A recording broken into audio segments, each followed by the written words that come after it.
اس وقت جو ریاست موجود ہے، یہ خواہ قومی ریاست ہے یا کوئی، اس میں جب حکومت آپ قائم کرتے ہیں تو کیا اس حکومت کو دین میں کوئی حکم دیا گیا ہے؟ میں نے عرض کیا نہیں دیا گیا تو مسئلہ ختم ہو گیا۔ ہمارے ہاں کا جو جدید طبقہ سیکولرزم سے متاثر ہے یا لبرلزم سے متاثر ہے، اس کا مسئلہ کیا ہے؟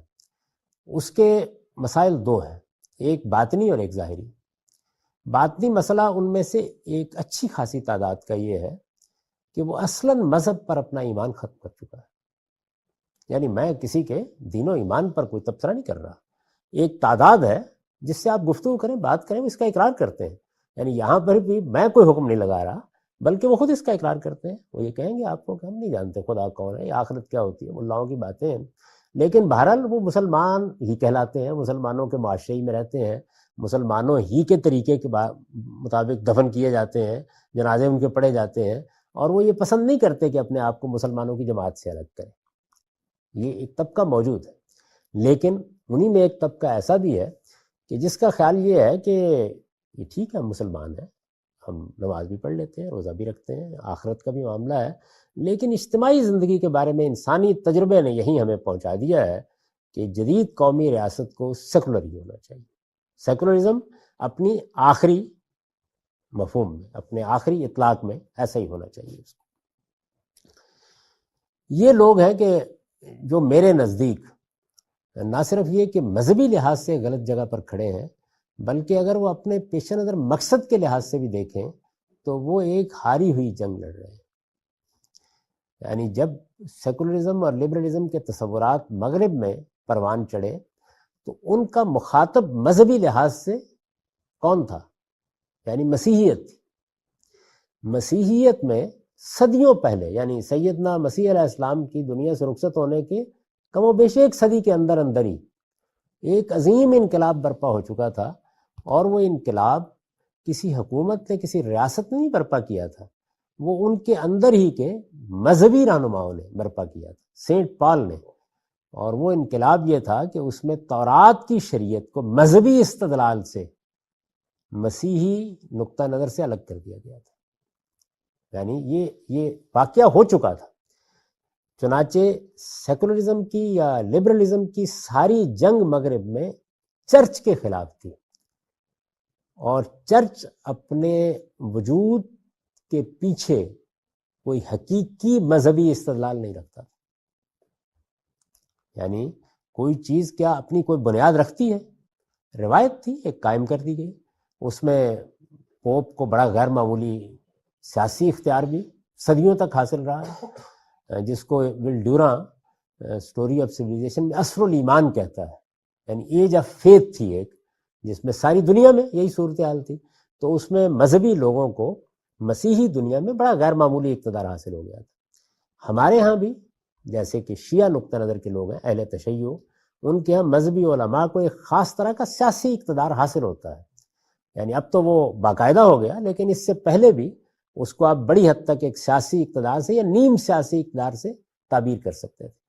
یہ پوپ کا ادارہ یہ اپنی کوئی بنیاد نہیں رکھتا تھا، یعنی یہ انسانیت کے خلاف ایک تحکم تھا، اس سے زیادہ اس کی کوئی حیثیت نہیں تھی، لہٰذا وہ جنگ جیت لی گئی، اور خود پاپائیت نے ویٹیکن میں اپنے آپ کو بند کرنے پہ اتفاق کر لیا، کیونکہ ان کے پاس بھی کوئی استدلال موجود نہیں تھا۔ اگر تورات کی شریعت کو منسوخ نہ کیا ہوتا تو یہ واقعہ نہیں ہو سکتا تھا، ممکن نہیں تھا، لیکن انسانوں کی نفسیات کے اندر سے یہ چیز نکل چکی تھی۔ یعنی ان کے ہاں تو صورتحال یہ تھی کہ جو انفرادی معاملات سے متعلق شریعت ہے وہ بھی ختم ہو چکی تھی، تو اس وجہ سے کوئی مشکل پیش نہیں آئی۔ ہمارے ہاں کے اس جدید طبقے کی نفسیاتی کو پس منظر یہ ہے کہ وہ وہاں سے چیزوں کو دیکھ رہا ہے۔ یعنی مسلمان معاشرے کے اندر یہاں کون ہے؟ قرآن ہے، یعنی وہاں انجیل کی ایک تعویل کر لی گئی، یہاں قرآن ہے، اور اس پچھلی 14-15 صدیوں کے دوران میں کوئی یہ جسارت نہیں کر سکا کہ وہ یہاں کوئی اس طرح کا ادارہ وجود میں لے آئے یا یہ اعلان کر سکے اور اس کو کروڑوں کی تعداد میں، اربوں کی تعداد میں لوگ قبول کر لیں کہ اسلام میں شریعت نہیں ہے۔ تو اسلام کا کانٹینٹ اگر آپ اس کا مطالعہ کریں، یعنی جو قرآن میں بیان ہوا ہے، جو کانٹینٹ ہے اس کے اندر جس طرح اس کی بنیاد وہ الحکمہ ہے، ایمان و اخلاق، اصل دین ہے، اسی طرح اس کا ایک لازمی حصہ، انٹیگرل پارٹ، جزو لا ینفک، اس کی شریعت اور اس کا قانون بھی ہے۔ اور یہ قانون جو آدمی بھی پڑھے گا وہ بادنہ تامل یہ جان لے گا کہ اس میں ایک بڑی احکام کی تعداد وہ ہے جو فرد سے متعلق ہے، چند احکام وہ بھی ہیں جو معاشرے سے متعلق ہے یا جو حکومت سے متعلق ہے یا مسلمانوں کے نظم اجتماعی سے متعلق ہے۔ یہ قرآن مجید ترجموں کی صورت میں نہیں ہے، یہ اپنی اصل صورت میں ہمارے پاس موجود ہے۔ اس کو ہر مسلمان اپنے گھر میں پڑھ رہا ہے۔ جیسے جیسے مذہب کی طرف توجہ ہوتی ہے، لوگ اس کا مطالعہ دیکھ کر، سوچ کر، سمجھ کر کرنا شروع کر دیتے ہیں۔ اس میں کس میں یہ ہمت اور یارہ ہے کہ وہ مسلمانوں کی نفسیات سے اس چیز کو نکال دے؟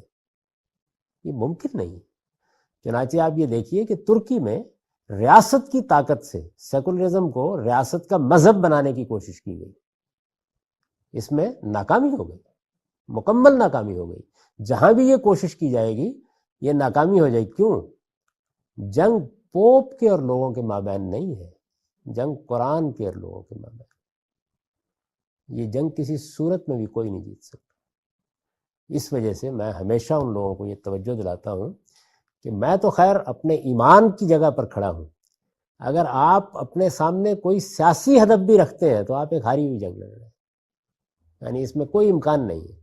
چنانچہ میں آپ سے عرض کروں کہ رات جو واقعہ ہوا ہے، یہ آپ کے علم میں ہوگا کہ سندھ حکومت نے یہ اعلان کر دیا کہ وہ جمعہ کا خطبہ ریاست کی سطح پر تیار کرے گی اور جامع مسجدوں میں وہی خطبہ دیا جائے گا۔ اس پر ظاہر ہے کہ ہمارے میڈیا میں ایک ڈیبیٹ شروع ہو گئی، تو رات وہ ڈیبیٹ میں سن رہا تھا، اس میں ہمارے دوست سلیم صافی صاحب نے جو ٹھیک دین کا موقف ہے اس کو بہت وضاحت کے ساتھ بیان کر دیا۔ اگرچہ اس میں ایک دو چیزیں ایسی ہیں کہ جن کے اوپر ان کی خدمت میں عرض کیا جا سکتا ہے، کوئی نظر ثانی فرمائے۔ مثال کے طور پر انہوں نے یہ کہا کہ جو خطبہ ہے وہ تو ریاست ہی کا حق ہے، جامع مسجد بھی ریاست ہی کے پاس ہوگی، لیکن خطبہ تیار کرنے کے لیے تمام مکاتب فکر کے علماء کی ایک کمیٹی بنائی جائے۔ اس کی کوئی ضرورت نہیں۔ اس کی وجہ یہ ہے کہ تمام علماء، یعنی مختلف نقطہ نظر کے علماء، ان کے پاس اپنی بات کہنے کے ہر جگہ مواقع موجود۔ وہ ہر مسجد میں جائیں، منگل کو، بدھ کو، جب چاہیں درس دیں، تدریس کریں، اپنا نقطہ نظر بیان کریں۔ ایک صاحب نے یہ کہا کہ ہرگز حکومت کو یہ کام نہیں کرنا چاہیے، یہ لوگوں کے مذہبی معاملات میں مداخلت ہے۔ میں ہوتا تو بہت ادب کے ساتھ عرض کرتا کہ یہ تو اصل میں ریاست کے معاملات میں علماء مداخلت کر چکے ہیں، اس کو روکا جا رہا ہے، یعنی یہ ان کا حق ہی نہیں ہے سرے سے۔ ان کا جو حق ہے، کسی کی رائے پر پابندی نہیں لگائی جا رہی، کسی کی تقریر پر بھی پابندی نہیں لگائی جا رہی، چوک میں کھڑے ہو کے کریں۔ یعنی میں تو اس کا بھی قائل نہیں ہوں کہ مسجد میں جا کے اگر وہ کسی دوسرے دن میں کوئی بات کرنا چاہے تو اس پر کوئی پابندی لگائی ہے، کیونکہ اس میں کوئی مسلمانوں کا نظم اجتماعی زیر بحث نہیں ہے۔ جمعہ پڑھنا مجھ پر بھی لازم ہے، آپ پر بھی لازم ہے، اس لیے تو ہم نے جانا ہے۔ منگل بدھ کو کوئی عالم وہاں تقریر کرنا چاہے گا، ہماری مرضی ہے جائیں گے، مرضی نہیں جائیں گے، وہ پھر اس کا حق ہے کہ وہ اپنی بات کرے، ہمارا حق ہے کہ ہم جا کے سن لیں۔ اس میں کسی ریاست کی مداخلت کو میں جائز نہیں سمجھتا۔ تو یہاں اس صورتحال یہ نہیں کہ ریاست مداخلت کرنے جا رہی ہے، بلکہ صورتحال یہ ہے کہ جو ریاست کا حق تھا اس میں صدیوں سے کی گئی مداخلت کا ازالہ کرنے کے لیے جا رہی ہے، یہ بتانا چاہیے تھا۔ تو میں یہ گزارش کر رہا ہوں کہ یہ وہ جگہ ہے جہاں پر آ کر غلطی ہوئی۔ ایک پوائنٹ اگرچہ میرے دوست سلیم صافی صاحب نے اٹھا دیا لیکن اس کو پوری طرح بیان نہیں کر سکے۔ یہ میں آپ سے عرض کروں کہ جس وقت یہاں قتل و غارت گری شروع ہوئی، یہ آپ کے علم میں نا کہ 35-40 سال سے یہاں جہاد کے نام پر قتل و غارت گری ہو رہی ہے، بڑے پیمانے پر ہوئی، اور جب میں نے کھڑے ہو کر یہ کہا کہ جہاد ریاست کی ذمہ داری ہے، سارے سیکولر طبقے نے داد دی۔ یہ دیکھیے وہی بات ہے، اب بھی یہی کہا جا رہا ہے جمعہ ریاست کی ذمہ داری،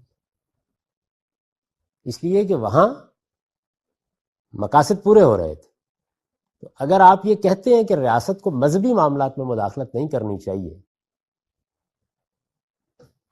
تو پھر میں یہ سوال کروں گا کہ جہاد میں ہی مداخلت نہیں کرنی چاہیے۔ یعنی قرآن مجید نے مجھ کو حکم دیا، میں جہاد کرنے کے لیے نکل کھڑا ہوا، میں نے اپنی ایک پوری کی پوری بٹالین قائم کر لی ہے، آپ کون ہوتے ہیں مداخلت کرنے؟